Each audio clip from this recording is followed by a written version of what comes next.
साल 1280 western Africa के एक मुल्क माली में एक बच्चे की पैदाइश होती है। आज इस बच्चे की कलकारियां कल उस शहनशाह की आवाज में बदलने वाली थी जो बड़ा होकर इस जमीन का आज तक का सबसे अमीर तरीन इंसान बनने वाला था। इतना अमीर कि आज के टॉप के बिलियनर्स जैसे कि एलोन मस्क, जेफ बेजोस और बाकी के अमीर लोगों की अगर सारी वेल्थ और जायदाद एक साथ जोड़ भी दी जाए तो इसके रईसी के पास भी ना आ पाए। दोस्तों, इस बच्चे का नाम कुछ और नहीं बल्कि मनसा मूसा है। माली में मनसा लफ्ज का मतलब होता है सुल्तान यानी कि बादशाह, और ये बच्चा मूसा माली का मनसा बनने वाला था क्योंकि कुछ लोगों का ये कहना है कि मूसा माली के शाही घराने का असली वारिस था, यानी माली के बादशाह फगाले का बेटा, और इसी वजह से वही शाही गद्दी का असली हकदार होने वाला था। लेकिन यहाँ पर एक और भी थ्योरी सामने आती है कि मूसा असल में माली के नवे सुल्तान अबू बकरी का एक भरोसेमंद काजी था और इसीलिए इसे राज गद्दी दी गई थी। अब सच क्या है ये तो आज तक सर्टेनिटी से कोई भी नहीं बता सकता। सो चलो सीधा मूसा के मनसा बनने के सफर पे आ जाते हैं। अब हुआ ये था कि साल 1312 में बादशाह अबू बकरी के दिमाग में बात आती है कि क्यों ना मेरी इस वसी सल्तनत को और बढ़ाया जाए। और फिर क्या था, उन्होंने इस बात पर अमल करते हुए 200 सिपाहियों से भरी 100 खाने पीने से भरी कश्तियों को अटलांटिक सी के किनारे का पता लगाने के लिए भेज दिया ताकि उस पार अगर कुछ हो तो इसके लोग उस जमीन पर कब्जा कर लें और इसे अपनी सल्तनत में शामिल कर लें। पर ऐसा कुछ हुआ ही नहीं। इन कश्तियों को वहां जाकर काफी वक्त गुजर गया था और ना ही कोई इंसान वापस आया और ना ही कोई कश्ती। 300 कश्तियां वहां पर गई थी और एक भी लौट कर वापस नहीं आई। बट एक दिन अचानक से एक कश्ती उन्हें वापस लौटते हुए दिखाई देती है जिसकी हालत बहुत ज्यादा बुरी होती है। और इसकी वापस लौट आने वाली कश्ती के कप्तान से जब पूछा जाता है कि इसकी हालत का जिम्मेदार कौन है तो उनके मुंह से सिर्फ एक ही लफ्ज निकले कि समुद्री खतरनाक चक्कर। इस चक्कर ने इनकी सारी कश्तियों को, इसके अंदर मौजूद सभी लोगों को, सारे खाने पीने को अपने अंदर एक लुकमे की तरह समेट लिया और वो अकेले जैसे तैसे भी करके बचते बचाते वहां से बाहर निकले। अब ये सुनते ही सुल्तान अबू बहुत ही ज्यादा मायूस हो गए। वो ऐसी सिचुएशन में कुछ नहीं कर पाए, बस हाथ पर हाथ रखे बैठे रहे। लेकिन वो इस बात पर अटल थे कि उन्होंने समंदर की दूसरी पार जाकर कब्जा करना ही करना है हर हालत में। और इसीलिए इस बार उन्होंने समंदर की दूसरी जाने खुद जाने का फैसला किया। पर जाने से पहले सुल्तान ने मूसा को एक बहुत ही इम्पोर्टेंट जिम्मेदारी सौंपी और वो जिम्मेदारी थी पूरी माली के सल्तनत को संभालने की, और वो भी एक राज्य के पूरे इख्तियारात के साथ। बस फिर इसके बाद ही वो वहां से 3000 जहाजों के साथ निकल पड़े अटलांटिक के किनारे की तरफ। दोस्तों, इसके बाद वक्त गुजरता गया, साल गुजरे और सदियां भी गुजर गई, मगर अबू कभी लौट कर वापस नहीं आया। हर किसी ने एक पॉइंट के बाद उनके आने की उम्मीदें छोड़ दी, बट क्विट सरप्राइजिंगली उनके ना आने से माली सल्तनत को कोई फर्क नहीं पड़ा। इनफैक्ट माली सल्तनत अबू के दौर में तो अच्छा था ही, बट मूसा के आने के बाद ये अलग ही बुलंदी को छूने लगा।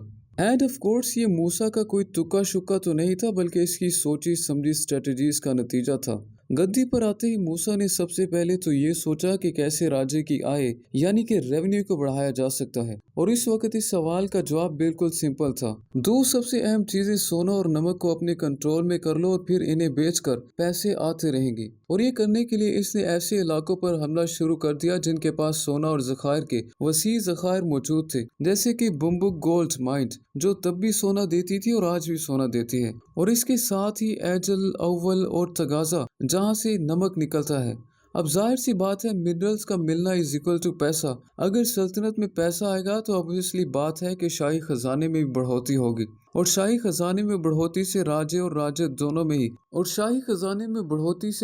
राजा ये दोनों ही अमीर होते चले जाएंगे। और दोस्तों, ऐसा हुआ भी। इन सारे इकदामात के बाद माली माशी लिहाज से इतना बड़ा हुआ कि पल्फ से मगरिब तक माली की सरहद अटलांटिक तट से नाइजेरियन नदी तक और बढ़ी, और शुमाल से जनूब तक यही सरहद सब सहारा से लेकर फॉरेस्ट ऑफ अफ्रीका तक बढ़ गई थी। अब वैसे फ्रेंड्स, अगर मैं बात करूं उस वक्त की तो तब ऐसे अमीर बनना शायद सही भी था क्योंकि उस वक्त सभी राजा महाराजों की आइडियोलॉजी सेम ही चलती थी। लेकिन आज इन 21st सेंचुरी में हम ऐसा बिल्कुल भी नहीं कर सकते क्योंकि अभी के मॉडर्नाइजेशन के चलते काफी सारी चीजें सिविलाइज्ड हो चुकी हैं। आज के दौर में आपको कैपिटलिस्टिक किंग बनना पड़ेगा बेसिकली, यानी कि आपको ऐसा प्रोडक्ट या सर्विस सेल करनी पड़ेगी जो कि दूसरे लोगों की पार्टिकुलर प्रॉब्लम्स को सॉल्व कर सके।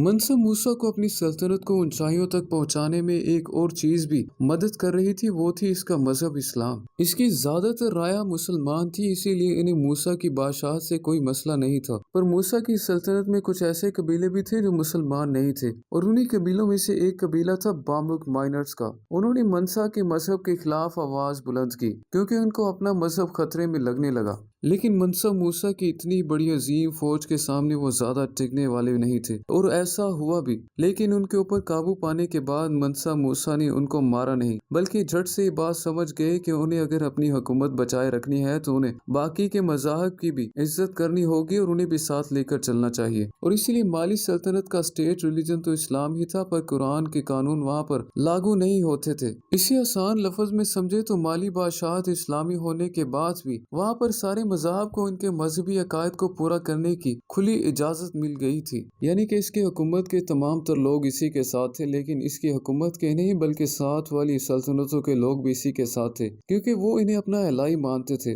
दोस्तों, उस वक्त और आज के वक्त भी माली के आसपास की तमाम कंट्रीज मुस्लिम कंट्रीज हैं, और इसीलिए माली बादशाहत को किसी दूसरी सल्तनतों की तरफ से हमले की भी कभी भी खतरा नहीं रहा है। अब जाहिर सी बात है कि किसी भी सल्तनत पर अगर बाहरी हमला कम होगा तो इसकी इकोनॉमी और मईशत काफी फले फूलेगी, और मनसा मूसा ने भी कुछ यही किया। इसने अपने मुल्क की इकोनॉमी को आसमान की ऊंचाइयों पर पहुंचा दिया, वो भी सिर्फ दो ही चीजों की मदद से, पहला टैक्स लगाकर और दूसरा ट्रिब्यूट्स लेकर। दोस्तों, माली हुकूमत की रईसी और इतना बड़ा खजाना सिर्फ तीन चीजों की वजह से था। वो था सोना, नमक और गोला, जो कि एक फल है।